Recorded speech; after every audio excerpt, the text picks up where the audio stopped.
नमस्कार, मी अनुपमा खानविलकर. आपण पाहताय झी 24 तास आणि या बातमीपत्राची सुरुवात करूया एका मोठ्या बातमीनं. भाऊबीजेनिमित्तानं ठाकरे कुटुंब एकत्र येणार आहे. आदित्य ठाकरे, तेजस ठाकरे शिवतीर्थवर जाणार असल्याचं कळतंय. उद्धव ठाकरे आणि राज ठाकरे बहीण जय जयवंतींच्या घरी जाणार असल्याचं कळतंय. त्यामुळे ठाकरे कुटुंब आज पुन्हा एका फोटो फ्रेम मध्ये दिसणार आहेत. सणासुदीचे दिवस आहेत आणि गेल्या काही दिवसांमध्ये दोन बंधुभेटीच्या सातत्यानं बातम्या पुढे येत आहेत आणि त्यामुळे एक सहजता त्या दोघांच्या नातेबंधांमध्ये आता येऊ लागली असल्याचं दिसतंय. भाऊबीजेचा आजचा सण आहे आणि आजचं भाऊबीजेचं हे औचित्य पाहून ठाकरे कुटुंब पुन्हा एकदा एकत्र येत आहे. आदित्य ठाकरे आणि तेजस ठाकरे शिवतीर्थवर जाणार आहेत,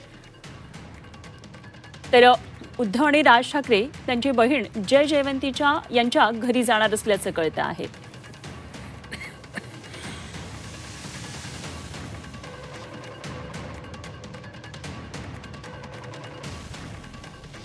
तर आज बऱ्याच वर्षानंतर ठाकरेंच्या घरामध्ये आज हे दोन्ही ठाकरे बंधू एकत्र येऊन सण साजरा करताना आपल्याला पाहायला मिळणार आहेत. मनसेचा दीपोत्सवाचं उद्घाटन उद्धव ठाकरे यांच्या हस्ते काही दिवसांपूर्वी झालं. त्याआधी वाढदिवसाचं निमित्त, त्याआधी गणेशोत्सवाचं निमित्त असं सातत्यानं वेगवेगळ्या सणावारांचं औचित्य साधलं जातंय आणि एकमेकांच्या घरी आता येणं जाणं दोघांचंही वाढलेलं आहे. आज तर भाऊबीजेचा सण आहे आणि सण आणि दिवाळी म्हणजे खरं तर एकत्रिततेची भावना असते. सगळं कुटुंब सणानिमित्तानं एकत्रित येणार असतं आणि आता आदित्य आणि तेजस ठाकरे शिवतीर्थवर येणार असल्याचं कळतंय.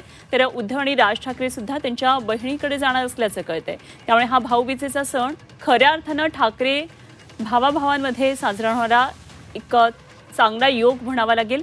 येणाऱ्या राजकीय घडामोडींच्या पार्श्वभूमीवर त्यांच्या या भेटीगाठींकडे विशेष लक्ष आहे.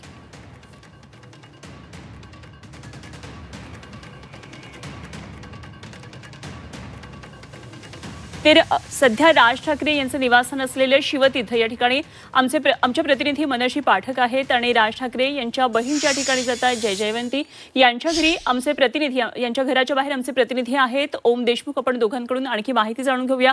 वातावरणामध्ये सणासुदीचं सध्या चैतन्य आहे मनशी आणि त्यामध्ये बंधूंच्या भेटीगाठी सातत्यानं होत असतात. आज सणाचं औचित्य साधत पुन्हा एकदा आज ठाकरेंचे कुटुंब एकत्रित दिसणारे काय नेमकं घराच्या बाहेर हालचाली दिसतात, काय कुटुंब सोहळ्याची किंवा कुटुंब एकत्रित येण्याच्या काही हालचाली दिसतात? नक्की शिवतीर्थ इथे आता हालचाली दिसायला सुरुवात झाली आहे. काही वेळातच उद्धव ठाकरे हे मातोश्रीहून बाहेर पडतील. त्यांच्यासोबत आदित्य ठाकरे आणि तेजस ठाकरे हे देखील बाहेर पडतील. आदित्य आणि तेजस ठाकरे हे शिवतीर्थला येतील तर उद्धव ठाकरे थेट जय जयवंती ठाकरे यांच्या घरी जाणार आहेत, जे शिवतीर्थ या निवासस्थानापासून काही मीटर अंतरावरच आहे. एक गोष्ट लक्षात घेतली पाहिजे की ठाकरे बंधूंच्या एकत्र येण्याची चर्चा जशी राजकीय वर्तुळात सुरू झालेली आहे तशी ठाकरे परिवारातली एकजुटता सुद्धा आपल्याला वाढताना बघायला मिळते. केवळ जे बॉन्डिंग आपण म्हणतोय ते उद्धव ठाकरे आणि राज ठाकरे यांच्यातच नाहीये तर संपूर्ण ठाकरे फॅमिलीमध्ये, संपूर्ण ठाकरे परिवारामध्ये आहे. म्हणजे राज ठाकरे यांच्या मातोश्रीच्या वाढदिवसानिमित्त उद्धव ठाकरेंचं शिवतीर्थवर येणं असेल किंवा आदित्य ठाकरे आणि अमित ठाकरे यांच्यातलं बॉन्डिंग असेल. आज भाऊबीजेच्या निमित्ताने जी दुसरी पिढी आहे ठाकरेंची त्यांच्यातलं बॉन्डिंग आपल्याला परत एकदा बघायला मिळू शकतंय. म्हणजे आदित्य ठाकरे, तेजस ठाकरे आणि राज ठाकरेंची मुलगी उर्वशी ठाकरे हे देखील भाऊ बहीण आहेत. त्याच्यामुळे त्यांचा एक वेगळा सण आपल्याला शिवतीर्थ निवासस्थानी साजरा होताना बघायला मिळू शकतो. त्यासोबतच पहिल्या पिढीमधल्या राज ठाकरे यांच्या भगिनी जय जयवंती ठाकरे आणि उद्धव ठाकरे यांच्यातली भाऊबीज सुद्धा कदाचित अनेक वर्षांनी आज साजरी होणार आहे. त्याच्यामुळे जे बॉन्डिंग ठाकरेंचं आहे ते केवळ उद्धव ठाकरे आणि राज ठाकरे यांच्या पुरतं आता मर्यादित राहिलेलं नाहीये. ते केवळ पॉलिटिकल बॉन्डिंग आपण म्हणत नाही आहोत, तर आता हे परिवाराचं सुद्धा एक वेगळं बॉन्डिंग आपल्याला बघायला मिळतं आहे. परिवारातले सगळे सदस्य कोणत्या ना कोणत्या निमित्तानं, कोणत्या ना कोणत्या अनौपचारिक कारणानं एकत्र येताना गेल्या अनेक महिन्यांमध्ये आपण बघतो आहोत. मग ते निमित्त वाढदिवसाचं असेल, दीपोत्सवाचं असेल किंवा एखाद्या हलक्या फुलक्या भेटीगाठींचं असेल. त्याच्यामुळे एकंदरीतच गणेशोत्सव झाला, दसरा, दिवाळीसारखे सण आहेत. त्याच्यामुळे या सणांच्या निमित्ताने ठाकरे परिवार एकत्र येताना दिसतोय.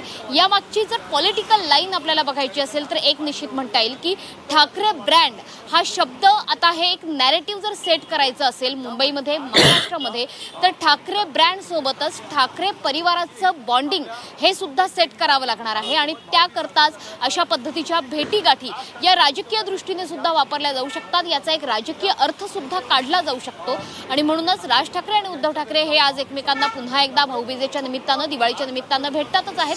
मात्र त्यासोबतच या परिवारातलं सुद्धा बॉन्डिंग आज आपल्याला बघायला मिळेल. भाऊ बहिणीचा सण आज पहिली पिढी ठाकरेंची आणि दुसरी पिढी देखील साजरा करताना आपल्याला बघायला मिळते. अगदी खरं मनश्री, आणि हे स्नेहबंध आणखी वाढू लागलेले आहेत आणि तितकेच ते मजबूत सुद्धा होऊ लागलेले आहेत. खरं तर फक्त राजकीय भेटी हे प्रकरण जरी बघितलं नाही तरी सुद्धा दोन भाऊ एकत्रित येणं ही खरं तर राजकारणाच्या दृष्टीने अत्यंत महत्त्वाची घडामोड आहे. ओम देशमुख आमचे प्रतिनिधी आपल्या बरोबर आहेत आणि जयजयवंती ठाकरे देशपांडे यांच्या घराबाहेर ते सध्या आहेत. ओम, काय नेमक्या त्या ठिकाणी हालचाली दिसतात? कारण उद्धव ठाकरे थेट या ठिकाणी पोहोचणार असल्याचं आपल्या प्रतिनिधी मनश्रींनी सांगितलं होतं. काय नेमकं त्यांच्या घराच्या बाहेर वातावरण आहे? निश्चितच अनुपमा, जसं आता मनश्रीने सांगितलं की राज ठाकरे आणि उद्धव ठाकरे हे थेट या ठिकाणी येतील. उद्धव ठाकरे थेट मातोश्रीवरून येतील, तर राज ठाकरे सुद्धा त्यांच्या शिवतीर्थ निवासस्थानावरून या त्यांच्या इमारतीमध्ये दाखल होतील. मी सध्या त्या इमारतीच्या बाहेरच उभा आहे. खरं तर डॅफोडिल नावाची ही इमारत आहे. शिवतीर्थापासून अगदी काही मिनिटांच्या अंतरावर ही इमारत आहे, ज्या ठिकाणी राज ठाकरे यांच्या भगिनी जयजयवंती राहतात. त्यांच्या निवासस्थानी थोड्याच वेळात हे दोन्ही भाऊ एकत्र येतील. वातावरण जर आपण पाहायला गेलं तर नातेवाईक असतील किंवा कुटुंबीय असतील त्यांची रेलचेल या ठिकाणी आपल्याला सकाळपासून पाहायला मिळते. त्यासोबतच अगदी काही क्षणांपूर्वी मनसेचे नेते नितीन सरदेसाई हे देखील सपत्नीक या ठिकाणी दाखल झालेत. वातावरण जर आपण पाहायला गेलं तर निश्चित स्वरूपात या दोन भावांच्या एकत्र येण्याची चर्चा देखील मोठ्या प्रमाणात आहे. आणि ज्या पद्धतीचा मुद्दा आता मनश्रीने मांडला की हे केवळ राज आणि उद्धव यांचं एकत्रीकरण नाहीये, तर ठाकरे बंधू आणि ठाकरे परिवाराच्या एकत्रीकरणाच्या संदर्भातल्या या सगळ्या घडामोडी आहेत.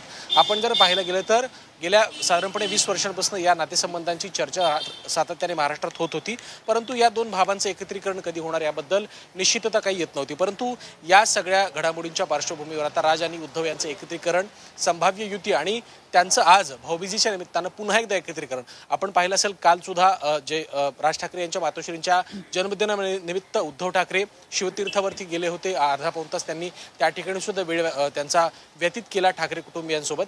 त्याच पद्धतीनं आज पुन्हा एकदा आदित्य ठाकरे, तेजस ठाकरे हे शिवतीर्थावर जाऊन राज ठाकरेंच्या मुलीकडनं राखी जो भाऊबीजेचा सण आहे तो साजरा करतील. दुसऱ्या बाजूला राज आणि उद्धव हे या ठिकाणी एकत्र येतील. त्यामुळे राजकीय एकत्रीकरणासोबतच कौटुंबिक एकत्रीकरण हा देखील एक मुद्दा आहे, एक अँगल आहे. तो अतिशय खुबीनं यावेळेला दोन्ही ठाकरेंकडनं मांडला जातो आणि त्या पद्धतीचं व्हिज्युअलायझेशन सुद्धा, त्याचं चित्र सुद्धा महाराष्ट्रासमोर निर्माण केलं जाते. केवळ राजकीय दृष्ट्या नाही तर आम्ही कौटुंबिक दृष्ट्या सुद्धा जवळ आलेलो आहोत, आमची एकरूपता आता वाढलेली आहे असं दाखवण्याचा प्रयत्न या निमित्तानं दोन्ही ठाकरेंकडनं केला जातोय. त्यामुळे अंतिमतः ज्या गोष्टीची चर्चा आहे त्या राजकीय युती संदर्भात आणि एक ताकद जी महाराष्ट्रात निर्माण होईल अशी सातत्यानं चर्चा ठाकरे गट असेल किंवा मनसेकडनं केली जाते. या सगळ्या गोष्टींना एक मूर्त स्वरूप देण्याचं काम या वातावरण निर्मितीच्या माध्यमातून ठाकरे बंधू करतात असं आपण सध्या तरी म्हणू शकतो. अगदी खरंय ओम. आणि खरं तर गेल्या काही महिन्यांमध्ये जर या भेटींची संख्या बघितली तर जवळपास 8च्या जवळपास आहे आणि दोघांमधल्या या स्नेहभेटी केवळ कौटुंबिक कारणांसाठी जरी होत असल्या तरी त्यामागे काही अनेक राजकीय अर्थ सुद्धा दडलेले आहेत आणि म्हणूनच खरं तर महाराष्ट्राच्या संपूर्ण राजकीय वर्तुळाचं लक्ष याकडे आहे. धन्यवाद ओम आणि मनश्री, आपण दिलेल्या सगळ्या सविस्तर तपशिलांसाठी. आपण वेळोवेळी जोडले जाऊ आणि आणखी माहिती तुमच्याकडून दोघांकडून जाणून घेत राहू.